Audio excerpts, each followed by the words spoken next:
Religion in US worth more than Google and Apple combined. Huh, that's crazy. That's just in the US. Imagine how much it would be worldwide. Faith economy worth $1.2 trillion a year, more than combined revenues of 10 biggest tech firms in America, study shows. Religion in the United States is worth $1.2 trillion a year, making it equivalent to the 15th largest national economy in the world, according to a study. The faith economy has a higher value than the combined revenues of the top 10 technology companies in the US, including Apple, Amazon, and Google, says the analysis from Georgetown University in Washington, D.C. Imagine a world where that money went towards humanitarian aid or medical research. Wouldn't that be something? Imagine a world. Imagine a world. Imagine a world. Imagine a world. Imagine a world where you never read the headline, Faith-healing parents charged with murder in death of premature twin baby. The Mitchells, driven by religion, failed to send for medical aid when their newborn baby stopped breathing. The baby died mere hours later. If not for the intervention of the medical examiner, her twin sister may have died as well. This is nothing new. The mother's own sister was sentenced to 6 years in prison for the death of her newborn son. Worse, the majority of states have laws protecting parents and religious leaders from prosecution for child neglect, abuse, or even death for withholding medical care on religious grounds. And abetted by this legal cover, at least 140 children have died of perfectly treatable medical conditions in the United States from 1975 to 1995. Imagine a world without needless suffering from faith healing. Imagine a world where the bigots had to admit that their gay hatred is their own idea, where they can't say it's not them, it's just their God's commands. Imagine a world with no religious arguments against gay marriage, where nobody was stoned or beheaded just for being queer. Imagine a world where nobody had to be ashamed to reveal their true self. Imagine a world with no religion. Imagine a world without religious wars, without violent acts of terrorism rooted in brainwashed indoctrination, where we unite to build a world worth living in rather than suicide bombing a crowd to escape it. Imagine a world in which people didn't claim jurisdiction over the experience of others based on what they've taken on faith. Imagine a world where L. Ron Hubbard, the founder of Scientology, would have never been born. Therefore, we would have never been introduced to such a stupid, illogical, dumb belief system. But instead, this religion today is worth over $1.75 billion. This money, if L. Ron Hubbard would have never been born, could have easily went into scientific endeavor for kids, for school, for reasoning, philosophy, and logic. But too bad. That would be a good world to imagine. Imagine a world where nothing said or written was taken on the authority of the speaker or writer, where every claim was accepted only proportionally to the supporting evidence, where such evidence and the interpretation was continually challenged and therefore improved, where the support for the claims was not only readily available to everyone, it was frequently accessed by everyone.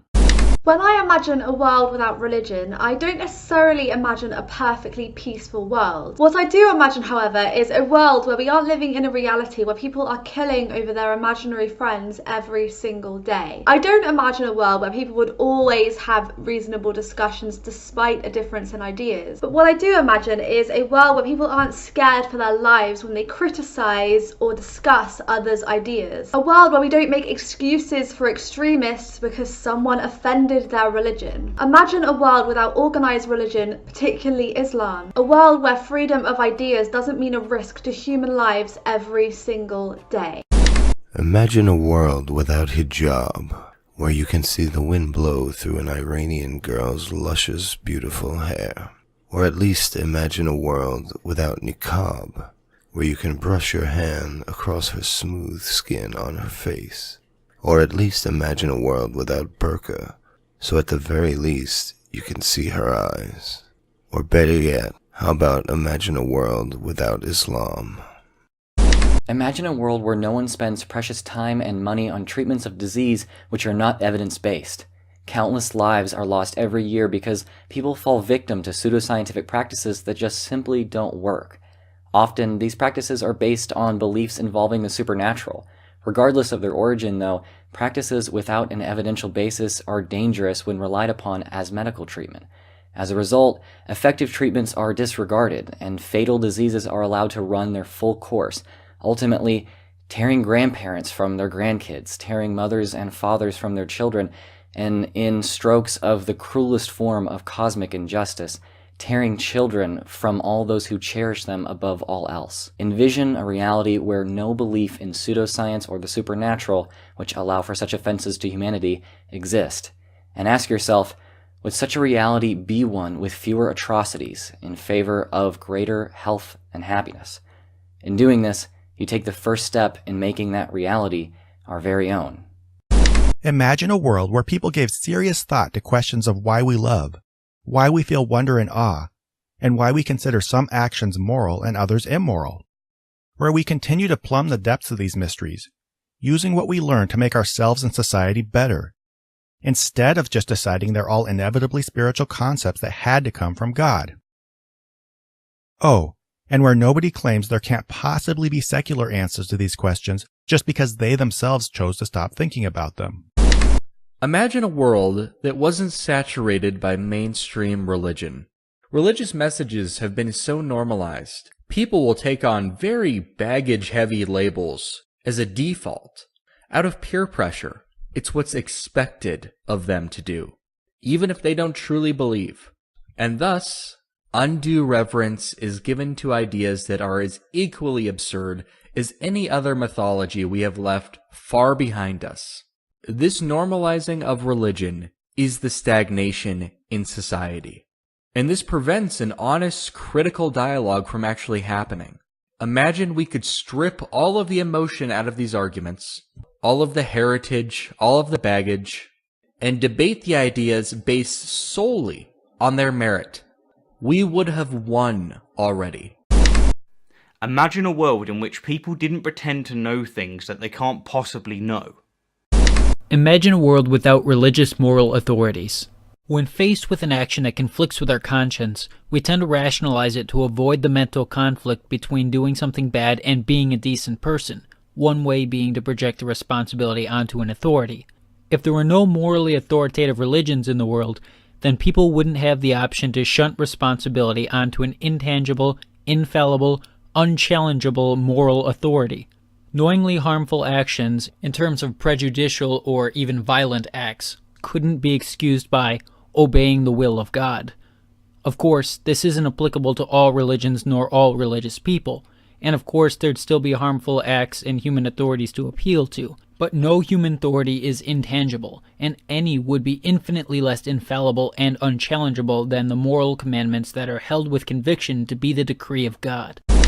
Imagine a world where religious reverence isn't used as a shield for pedophiles, so that they can be recirculated into finding new victims in new areas.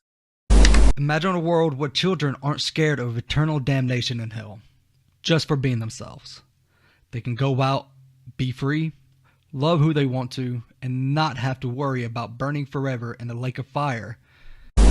Imagine in a world where religion didn't teach that prayer or communicating with God would fix all of the world's problems. For example, after a natural disaster such as the recent hurricanes, people would potentially donate more money instead of gathering for prayer. Let's stick to what we know actually helps, instead of communicating to a God we can't prove is there and who supposedly created the hurricane to begin with. Imagine a world where morals and rules aren't dictated by ancient texts, but are allowed to develop and evolve as society changes.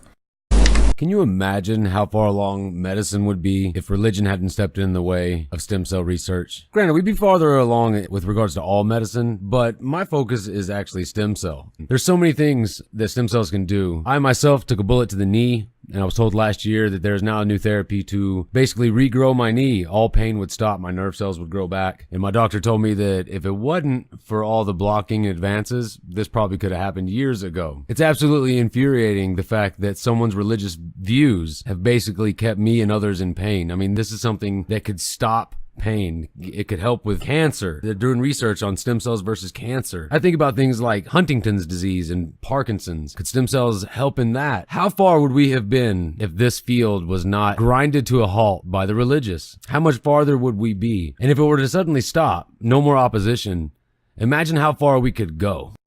Imagine a world without honor killing, where gays don't fear for their lives and where women everywhere are given equal respect and an equal voice and are treated like human beings rather than assimilating faceless into an ocean of silent black trash bags.